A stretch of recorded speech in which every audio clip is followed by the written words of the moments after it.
I'm going to tell you right up front, we are going to stay in the shallow end of the pool this week to get everybody caught up on the same page. Next weekend, we will climb to the top of the ladder of, what are those things called? Diving boards, and we will just jump off into the deep end. Is that okay? All right?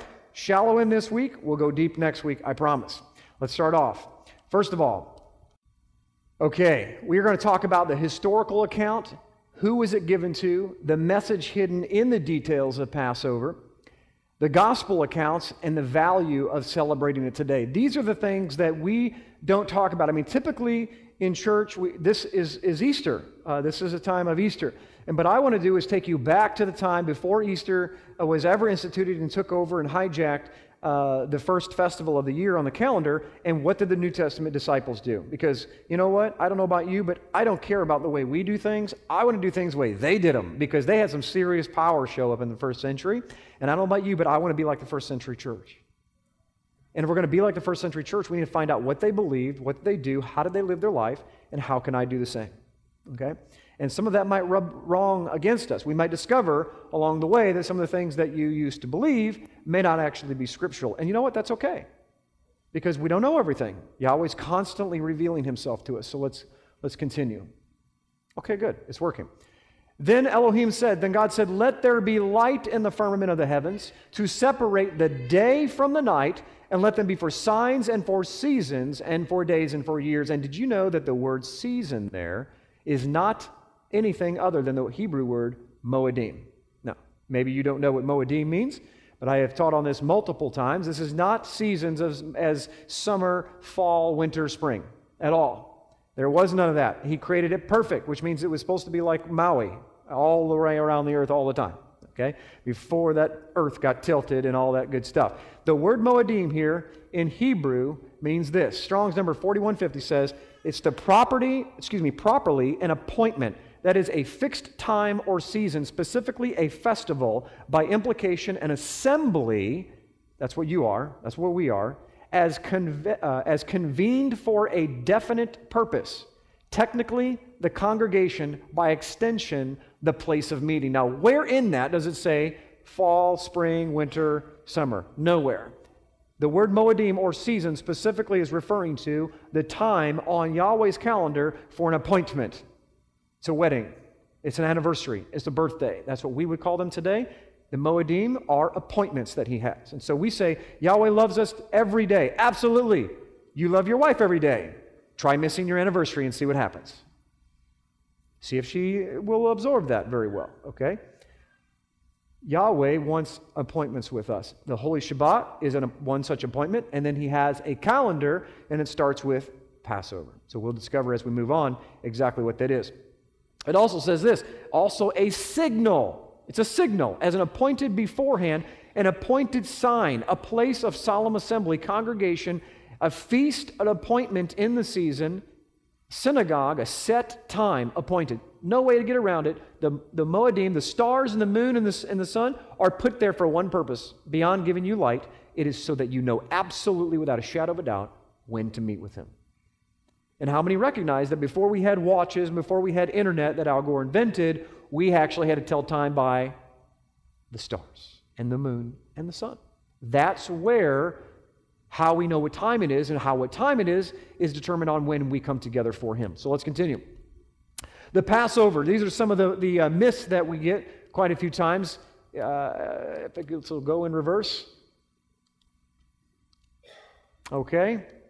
Can you push reverse for me on that, please? Thank you. Passover is a Jewish holiday. That's a common myth. Why does it appear to be Jewish? Because those are the ones that seem to only be the ones keeping it. If it was Muslims that were keeping it, they would say it's a Muslim holiday. But it's not because the Muslims don't keep it. So there's a misnomer there. We're going to discover if that's true or not. The New Testament believers did not keep the Passover or the other feast. We'll discover if that's true or not. And lastly, Passover has been fulfilled, so we don't have to keep it anymore. And we'll discover if that's true as well. And if I squint a little bit, I apologize. I broke my glasses on the way over here, of all things. And so my eyes are a little bit straining here. All right. Next slide, please. Exodus chapter 12, verse 11 says, "And thus you shall eat it, with your loins girded, your shoes on your feet, and your staff in your hand. You shall eat it in haste, for it is Yahweh's Passover. Right there, that's possessive. And that Yahweh is saying, this is not your Passover, this is my Passover. You get to celebrate it with me. This is mine, not the Jews. Okay? And also, it's very important for you to know, if you don't know this, when he gave this, how many tribes was he giving it to? All 12 tribes of Israel. The only ones that were Jewish were the 2 in the southern kingdom, Benjamin and Judah. Okay? All 12 tribes were there at the base of Mount Sinai. Okay. Go back one. There we go. Okay, next slide. Luke 22:19, and he took bread, gave it thanks, and broke it, gave it to them, saying, this is my body, very famous saying we've all heard, do this in remembrance of me. Now, I can assure you that what he was saying, he was not saying, make sure that you dye Easter eggs, and make sure that you do this and that, and do this and remember. Do this. What was this? There's not a scholar alive that doesn't believe that Yeshua was celebrating the Pesach Seder. It's Passover, okay? Again, not a commentator or anyone alive that knows anything about the Scriptures that will disagree with this. It's just a common historical fact. Jesus the Messiah, Yeshua HaMashiach, celebrated the Passover Seder with his disciples. And so when he was doing that, he said, do this in remembrance of me. Why? Because for 1,200 years they had been doing this as what? In remembrance of Egypt. He didn't want them to remember Egypt anymore because now they're no longer slaves. The blood of the Messiah has set them free. And he wanted to get that and convey that. Now recognize that they had Passover Haggadah, the telling, even in those days. And so Yeshua's going along and he's doing the Passover Seder, and you can imagine, they're all just kind of talking a little bit and kind of relaxing. All of a sudden he stands up and he says, instead of Baruch atah Adonai Eloheinu melech haolam, Hamotzi, Lachem Min Haaretz, blessed are Lord our God, King of the universe, who brings forth the bread of the earth. He said, blessed are Lord our God, King of the universe, I am the bread of the earth, and I'm going to break my bread for you. And all eyes, bingo, on the Messiah, because he just changed the ceremony. And he said, do this and remember, this is my body. Whoa, time out, that's not part of it. Yeshua, you don't have it right. Are you reading your paper? You're not the body. What do you mean? And they didn't understand. But we do now. He is the Passover. 1 Corinthians 5:8, check this out. We don't like to read this, but it says, therefore let us keep the feast. Not with old leaven, nor with the leaven of malice and wickedness, but with the unleavened bread of sincerity and truth. Folks, this is Paul, after the resurrection, after the death, burial, and resurrection of Yeshua, telling his believers to keep the feast, but quit doing it and getting drunk. Do it in sincerity and truth. Understand the significance of what you are doing, ladies and gentlemen, is what Paul was saying. If Paul was against keeping the Passover, why would he command it? It's not a suggestion. It's a command. Acts 18:20, when they asked him to stay a longer time with them, he did not consent. This is Paul saying, but took leave of them, saying, I must all by means come to this feast in Jerusalem. But I will return again to you, God willing. And he sailed from Ephesus. He had something inside of him that desired to be in Jerusalem for the feast. Acts, what happened there? Acts 20:16. I think it's working now, Matt.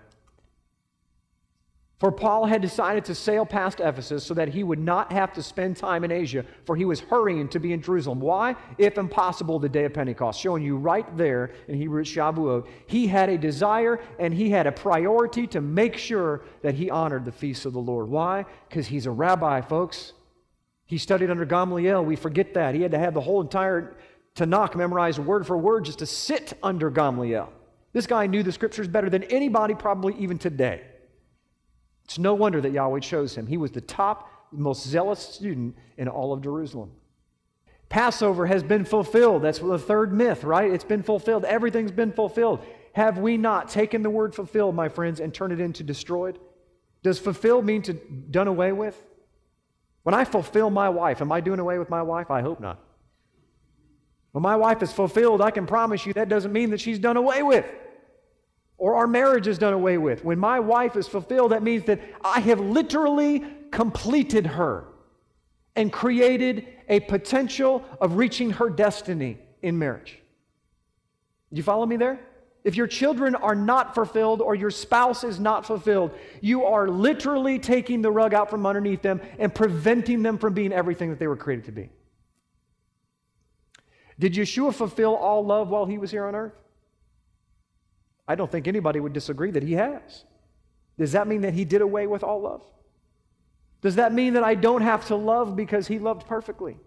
How many times have we heard that? Yeshua kept the law, so we don't have to. He loved, I guess I don't have to love. Doesn't work.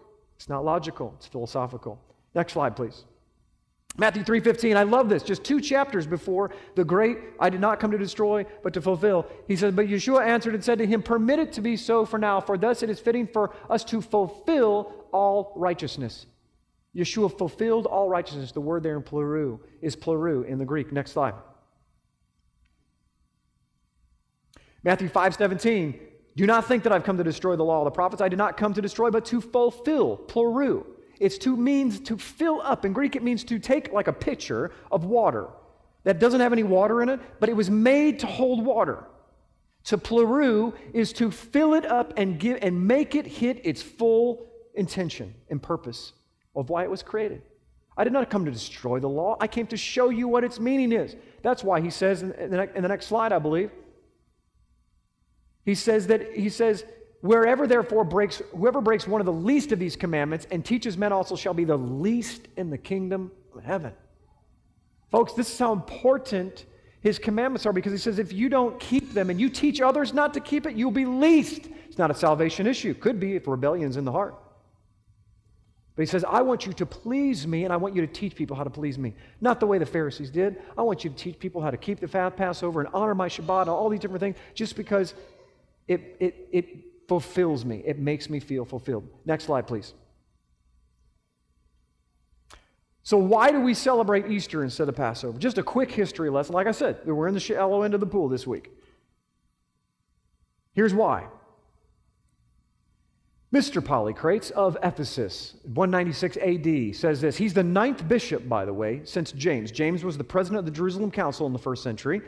9 presidents later, 9 bishops later, is this guy. He says, we observe the genuine day, neither adding thereto nor taking therefrom.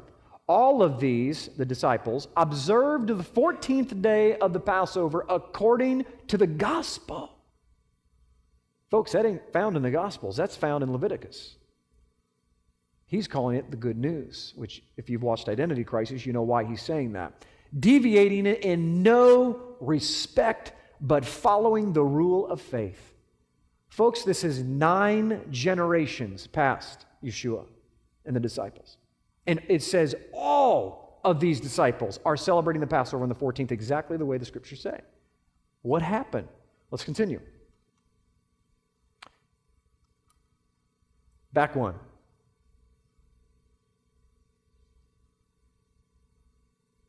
When the question relative, this is the Council of Nicaea, by the way, in 325 AD, Constantine, when the question relative to the sacred festival of Passover arose, he calls it Easter, it was universally thought that it would be convenient that all should keep the feast on one day.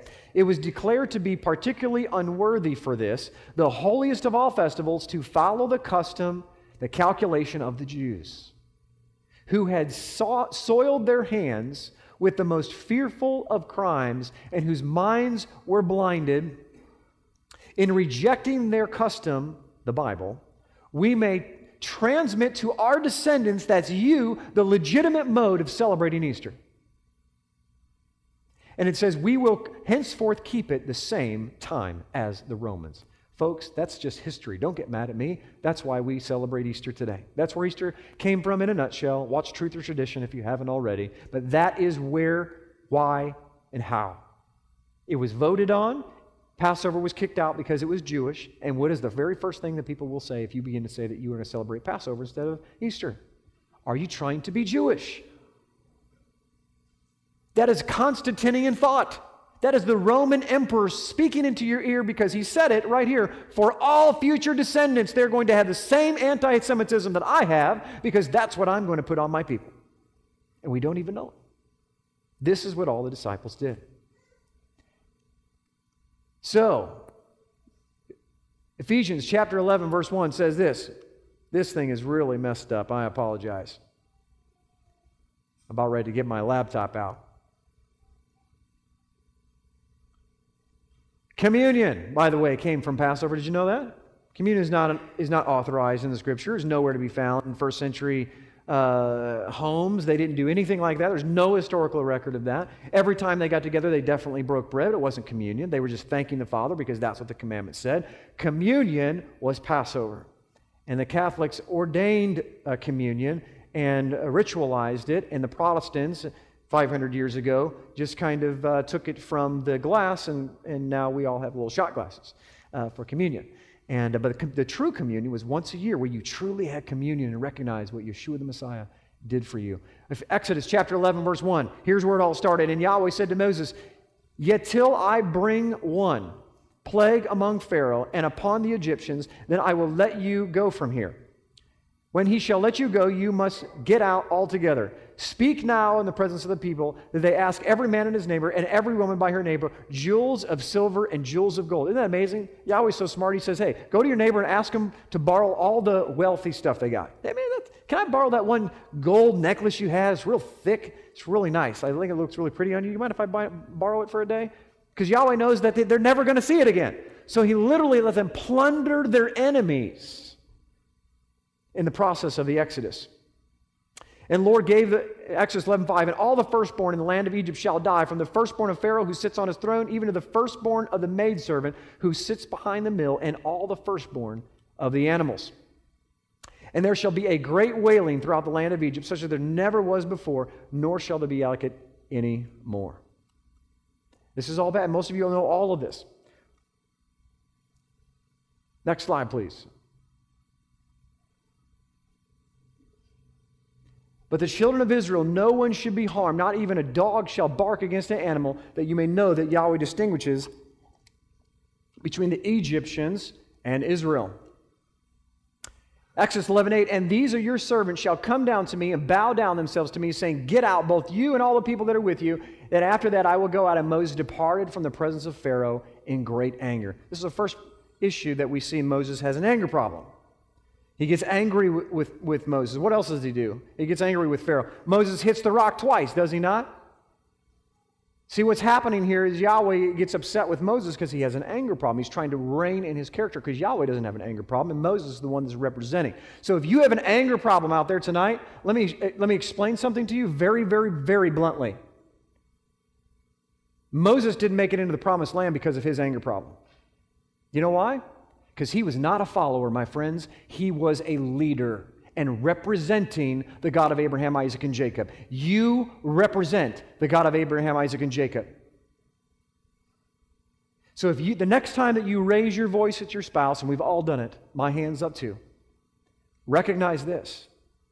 That is literally one of the highest crimes that you can create, because that's his bride, and that's your bride. And you are representing the Father to your spouse and your children. When we raise our voice above his, he will humble you very quickly. Remember that. Moses didn't make it into the promised land specifically because of his anger problem. He misrepresented the Creator. Verse 9. "And Yahweh said to Moses, Pharaoh shall not listen to you, that my wonders may multiply in the land of Egypt. And Moses and Aaron did all the wonders before Pharaoh, for Yahweh hardened Hazak, Pharaoh's heart, so that he would not let the children of Israel go out of the land." Isn't that fair? That's not fair for Yahweh to harden Pharaoh's heart. Did he really harden Pharaoh's heart? Or did he just give him what he already had? What was already in his heart? Some of you know people around you right now that their heart is so hard, and it continually gets worse. What's happening? Are they choosing to get worse, or is Yahweh allowing them is giving them what they already want? So if you read back further in the chapter, you discover that Pharaoh already had a hard heart. So what Yahweh did was just fully give him what he already desired. He didn't manipulate Pharaoh. He literally orchestrated and allowed him to be what he already thought he was. He could have changed his heart in a heartbeat. But there was no ground. There was no ground to even plant a seed, because it was nothing but pride. Pride will keep you from the growth that God has for your life. You know what Passover is all about? It's about what? taking a seed, my friends, and putting it into the ground. You know how to grow wheat? It has to die first. Yeshua is the first fruits, we'll get to later. He's the seed that went into the ground that came up 3 days later. You must die. Your pride must die. He took on the pride of life, every single one of you. I don't know why the Holy Spirit put this on my heart since this morning. But pride keeps you from going in the ground. Pride must die for you to have life. Exodus chapter 12, verse 1, Then Yahweh spoke to Moses and Aaron in the land of Egypt, saying, This month shall be for you to the beginning of the months. It shall be the month of the year to you. It's the beginning of the year. It's the new year in Hebrew calendar. In God's calendar, it's the new year. It's called the month of Aviv, or Abib, Nisan. Okay? That's the beginning of months for you. Go figure. Messiah is coming. It's going to be the beginning of the months. Prophetically look forward to something. The lamb shall be without blemish. So now they're going to pick a lamb. Watch the parallels. A male of the first year, you shall take it from the lamb or from the kids or the goats, and it shall be for you to keep until the 14th day of this month. And all the assembly of the congregation of Israel shall kill it between the evenings. Now, this goes into the deep end next week, but I'm just going to tell you right now kind of what the between the evenings mean. In Hebrew, between the evenings means between the sunsets. Now, in English, in Western terminology, we go between the sunsets and we think of what? Sunset here and a sunset here. And so many theologians, when they look at the timeline of the death, burial, and resurrection of the Passion Week, they make the mistake of going 2 days. Sunset here, sunset here. But the reality is in Hebrew thought, and it's a Jewish idiom, that between the evenings is the first sunset is the beginning of the sunset, 12 o'clock noon. The second sunset is when it actually goes through the ground, okay? And how do we know this? Is because they had sacrifices in the morning and they had sacrifices in the evening, and the evening sacrifice was said to be between the evenings. It was between the beginning of when the evening started and the end of the evening. Strange as it may be, it's Eastern thought that's going to come into major play next week when we talk about the timeline. They shall take some of the blood thereof and sprinkle it on the doorpost and on the lintel and the houses where they shall eat it. Okay, so this is a commandment. Strangest thing in the world. Think about this. This new God shows up named Yahweh, I am that I am, and says, I want you to take this lamb, kill it. You can't do anything. You can't boil it. You have to roast it in fire. I want you to take the blood. I want you to paint it on your house. How exciting is that? Kind of a strange thing, if you ask me. Now, we take it for granted because it doesn't sound strange to us. But if I come up to your house and say, hey, by the way, hey, Doug, we got this new God in town. He wants you to sacrifice this animal on your neighbor's front porch and take the blood, and I want you to paint it all over your door. And make sure your neighbor does it too. Okay? I'd be thrown out. I'd be considered more of a cult leader than I already am. And we think the things that I believe and teach are strange. Think about this God that we serve. Verse 8, and they shall cut the meat in that night, roasted with fire, with unleavened bread and bitter herbs, and they shall eat it. You shall not eat any of it raw, nor cooked with water, but roasted with fire, its head with its legs and the entrails thereof. Another strange thing. And you shall leave none of it remaining until morning. And that which remains until morning, you shall burn it with fire. Folks, this one verse I could preach for an hour on. This one verse. You cannot wait till after the morning to eat the Messiah. Here we go.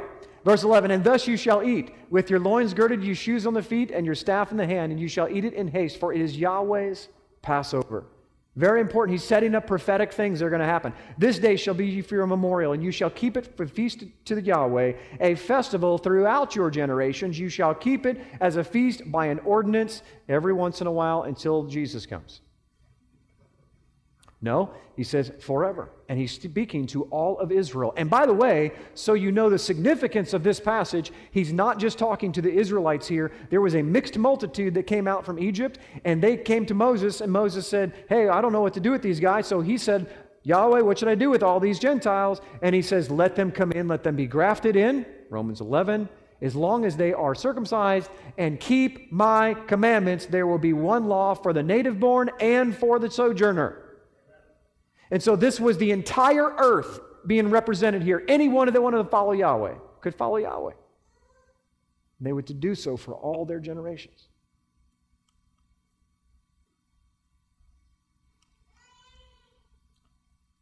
Next slide, please.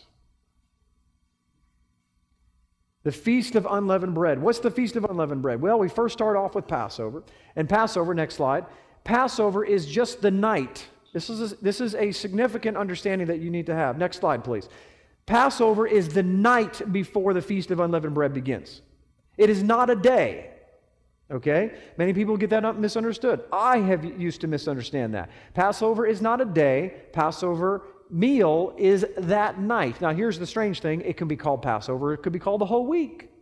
It's a Passover celebration. But the real technical Passover was just on the night of the 14th. Okay? The first day after that is a high Sabbath, and that's the Feast of Unleavened Bread. So let's talk about that for just a moment. Exodus 12:15, 7 days you shall eat the unleavened bread. From the first day you shall put away leaven out of your houses. For whosoever eats leavened bread from your houses, from the first day until the seventh day, that person shall perish from Israel. Why? He's setting up the prophecy and the shadow that Yeshua is going to remove the sin for that week. And you're going to understand why unleavened bread was a week in just a moment, and the significance of that. He had to remove it. Anyone that ate of that was prophetically saying that the death of Yeshua did not cover their sin. And thus you shall die in your sin. That's where that passage comes from. Next slide. Verse 16, on the first day there shall be a holy convocation. On the seventh day there shall be a holy convocation. A Sabbath is what that means, okay? So the very first day of unleavened bread is a Sabbath, and the last day, the seventh day, is a Sabbath. Different from the weekly Sabbath. This is where our Catholic friends, and many even in Christianity, get confused, is because when we say Sabbath, they're immediately thinking the weekly Sabbath on Saturday. But that is not actually what the Scriptures say. There is far more than just the weekly Sabbath. Okay? Next slide. They choose an unblemished, so far they choose an unblemished lamb on the 10th of the first of the month. They inspect it for 4 days to make sure it's the right lamb. They parade it into Jerusalem. They sacrifice it on the 14th between the evenings, between really 12 and 6 p.m., sometimes between 3 and 6 p.m., most of the time right at 3 o'clock because it splits the difference. Okay? And they put the blood on the doorpost. Next slide. They ate the entire lamb that night. Passover started 7-day feast of unleavened bread, and the first day and the seventh day are holy Shabbats, which is the 15th of Nisan and the 21st of Nisan. Okay? Going to be very important numbers next week. Next slide. The Jews, therefore, because it was the preparation that the body should not remain upon the cross on the Sabbath day, for the Sabbath day was a high day, holy day. Bingo. We know right there it's not the weekly Sabbath. Why? Because it says in John 19:31, the Jews therefore, because it was the preparation day. What's the preparation day? The day right before the first day of unleavened bread. And it says, for that Sabbath day was a high holy day. Anybody that reads at the front of the book knows this. We didn't grow up reading the front of the book, so we read right past that. And we think that it's just a high day because it's Passion Week. The reality is there's 2 Sabbaths that week. And that messes all of us up, okay? Besought Pilate that their legs might be broken, that they might be taken away. 30 AD, 40 years before the destruction of the temple, the western light went out. The crimson thread, check this out. The crimson thread remained crimson, and the lot for the Lord always came up on the left hand. I'll explain that in just a minute. They would close the gates of the temple by night and get up in the morning and find them wide open. Okay, this comes right out of the Mishnah. The ancient rabbi said, here to give it back up of what's going on. Every single year in Yom Kippur, they would take a crimson cloth and they would tie it to the handle of the temple gates. If Yahweh accepted their sacrifice, the very next day it would turn white. Okay? Starting in 31 AD, that crimson cloth never turned white ever again till the destruction of the temple in 70 AD. This is how we know that Yeshua died in 30 AD, because from that moment on, the Yom Kippur sacrifice, he would never accept the blood of bulls and goats ever again. It's pretty amazing what history can do to us.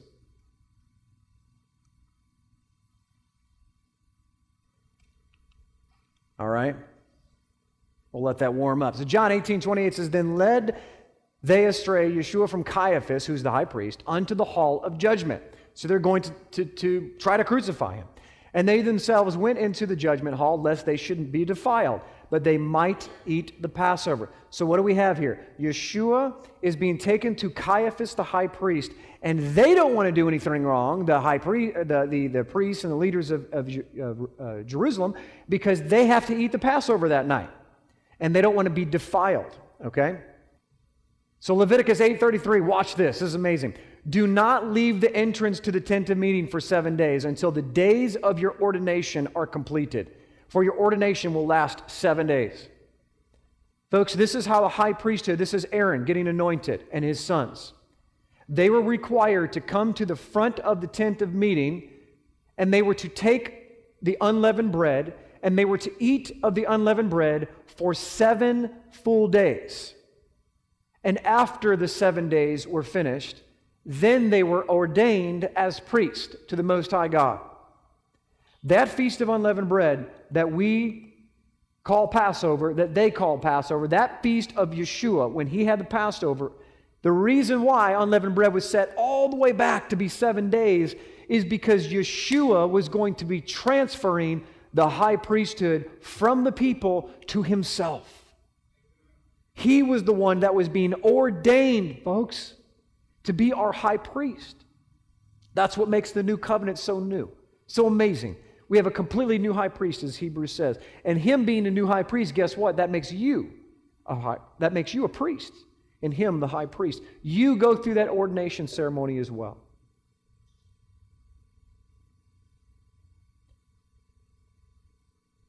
Give me just a second. I want to make sure I'm on the right.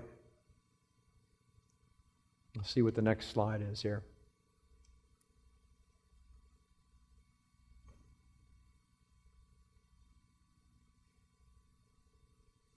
So Luke 2:41 says, Now his parents went to Jerusalem every year at the feast of Passover, and it came to pass that after 3 days, they found him in the temple, sitting in the midst of the doctors, both hearing them and asking them questions. Anybody ever find that strange? Why would that be in the text? I mean, it goes from basically him being born to when he's 12 years old, they find him in the temple, and it took them 3 days to find him.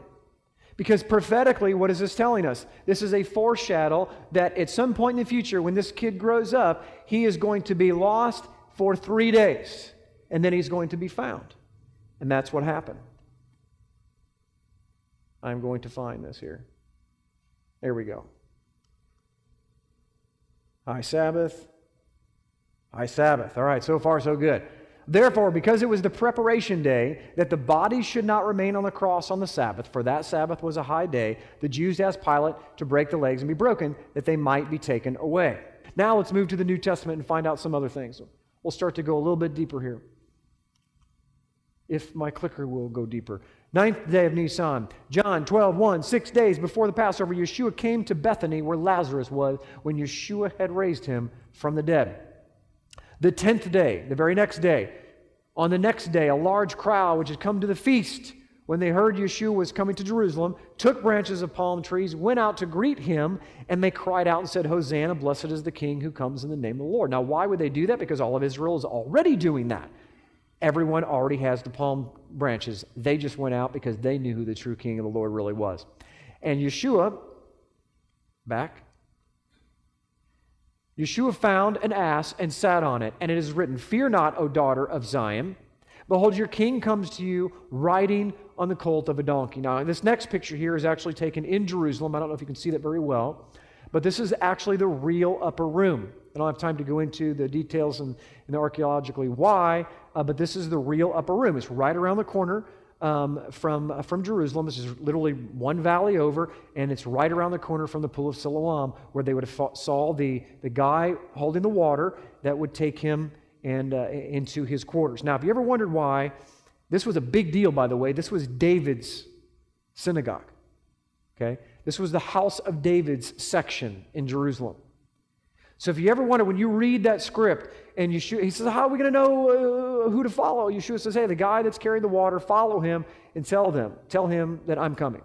And if you looked at the script, what you find is all they say is the master wants to be here. Master of what? What do you mean master? And the guy just automatically lets him come in and have Passover that night? No. He's the master. He's from the lineage of David. He knew exactly who Yeshua was. He's part owner of this place. It's called a triclinium. It's amazing how they reclined and everything, and you'll get to see some of that if you come to our Passover. Unleavened bread. In this Passover Seder, there was such a thing called the afikomen. The afikomen is brought out at the very end. It's that piece that is broken in half. It's the middle matzah of the three in the Seder that is broken and then wrapped in white linen. Every Jewish household in the world does this every year. Imagine if we did it and we could explain to them the significance of what's happening. Because in every Jewish household, they would take those three matzahs, the center one they would take out, break it in half, and it was wrapped in white linen and then hidden somewhere in the home for the children to find afterwards when the Seder is finished. In the same way, was not our Messiah broken in half, wrapped in linen, and hidden away? What's incredible is the rabbis, they don't know really what the word afikomen means. It's strange to them that can't figure out who started using this word. But the word afikomen is in the second aorist form, okay, which means it's a completion of an action without reference to length of action. The Greek verb ikinemai. I don't know if I'm pronouncing that right. But its actual translation is, he came, the dessert. That's what the word afikomen means. You can ask any rabbi. It's the dessert. And it literally means, he came. Every single year, as we begin to do this, can you imagine teaching your children, my friends, year in and year out, Easter eggs? You want your kids to be an inch deep or a mile deep? Because the deeper you go, eventually they find their own water.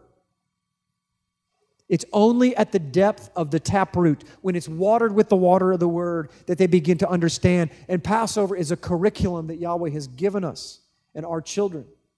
That as we begin to teach them what the afikomen is, that he's the dessert, that his body was wrapped in linen and hidden away, but at some point the kids will find it and bring it back. You'll see this at our Passover. We do this for every little child.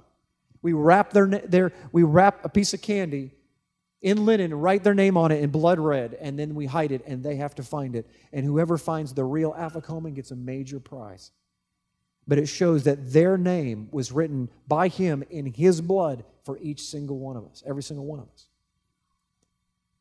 You see, the Passover is far more than just Jesus dying on a cross for your sins. It's the beginning. It's the very beginning of life. Let me encourage you this. I think we're going to stop here before anything else goes wrong.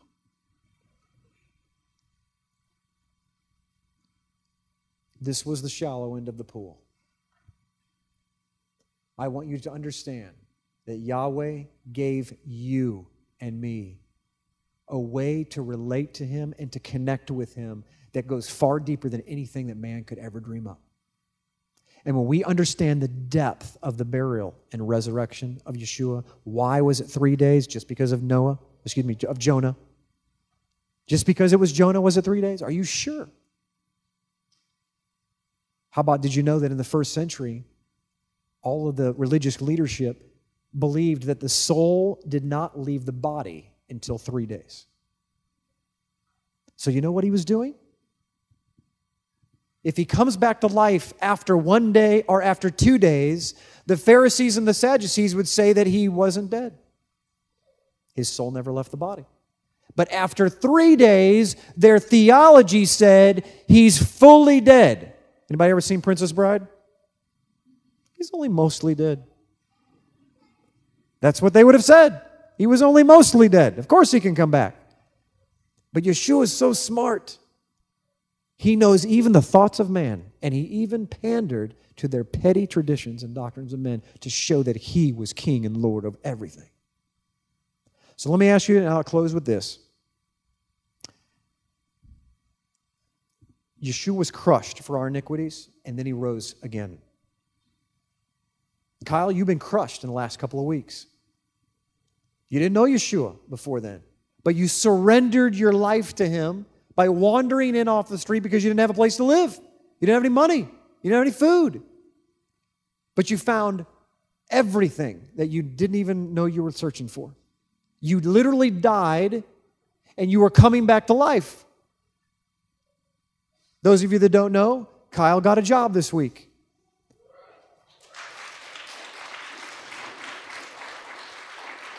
One week ago, he was sleeping in his car because they lost everything. Next week, I believe they'll be in an apartment. Because you know what happens? When you're willing to humble yourself before Him and do Bible things in Bible ways, He gives you everything that you didn't even know you didn't have. Everything that you didn't even know that you wanted, He gives it to you. So let me challenge you. Open your hands before the Creator. Quit doing this. Life only begins when the seed opens. And it's only through humility to say, Father, okay, this was what was in my hands my whole life. I now give you my life. Let's pray. Father, thank you so much for how awesome you are. I pray that you would bring life into your people. I pray that you bring new life into your people. Take us places that we've never been before. We understand that a lot of time has passed since you taught your disciples. And a lot of things have been messed up. But we praise you that the ultimate truth of Yeshua being the Messiah, dying for our sins to free us from the curse because we broke your Torah, is still true today. Teach us all things, Father. Teach us how to write your words on our heart, to live a life full of truth. The truth can only do one thing, your word says, and that is set us free. Why are we so scared to let go? Free us from our fears and help us to live a life of truth.